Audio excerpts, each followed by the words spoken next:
Hello ആരാണെന്ന്? പുഞ്ചിറാവ് speaking. ഇഞ്ചിമാവ് പീച്ചിക്കണേ പീച്ചോൾക്ക് പോയി വിളിച്ചങ്ങായി. താങ്കളുടെ ഫോൺ എന്റെ ടീം ഹാക്ക് ചെയ്തിട്ടുണ്ട്. ഇന്റെ ഫോൺ ഇന്റെ അടുത്തുണ്ട്. ജാജായി നെട്ടിച്ചാലൊന്ന് കോയനെ പറഞ്ഞ് നെട്ടിച്ചണ്ട. ആരാണ് സൈന? അത് ചന്നോട് പറയേണ്ട ആവശ്യമില്ല. നിങ്ങളും സൈനയുമായിട്ടുള്ള എല്ലാ തെളിവുകളും ഞങ്ങളെ കയ്യിലുണ്ട്. ആരോട്ടിയച്ച്? നിങ്ങൾ സൈനയുടെ വീട്ടിൽ നിന്ന് ഇറങ്ങിയത് റോസ് ഷർട്ട്. അതെ അതെ റോസ് ഉണ്ട്. തെളിവുകൾ പരസ്യമാക്കണ്ടെന്നുണ്ടെങ്കിൽ വിടല്ലേ പുറത്തേക്ക് വിടല്ലേ. 48,549 രൂപയുമായിട്ട് അതിപ്പോ എന്താ അങ്ങനെ ഒരു പൈസന്റെ കണക്ക്? പെരിന്തൽമണ്ണ മൈജി ഷോറൂമിന് മുന്നിലേക്ക് വരിക. ഞാൻ വരാം. എത്ര വെച്ചാ കൊണ്ടാ? അടച്ചോനെ നാട്ടിൽ മുഴുവൻ അറിയാലോ. കുൽസോ കുപ്പാനെടുത്താ നിന്റെ പറ്റിച്ച് വാങ്ങിയല്ലോ നമുക്ക് കാട്ടരാ. അല്ല കാക്കാ, നിങ്ങൾ ആരെയാ കാത്തിക്കണേ? കുഞ്ചിറാവിനാണോ? തെളിവ് പുറത്ത് വിടരുത് കേട്ടോ. നമുക്ക് വേണ്ട എന്താ ചക്കാട്ടാ. ബോസ് ഉള്ളിലുണ്ട്. അടച്ചോനെ കുഞ്ഞാപ്പോ കുഞ്ചുമോനെ ഒന്ന് തന്നാണ്. ഒന്നിട്ട് കളിക്കാം.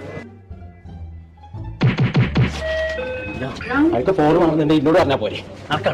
മനുഷ്യന്റെ പോതി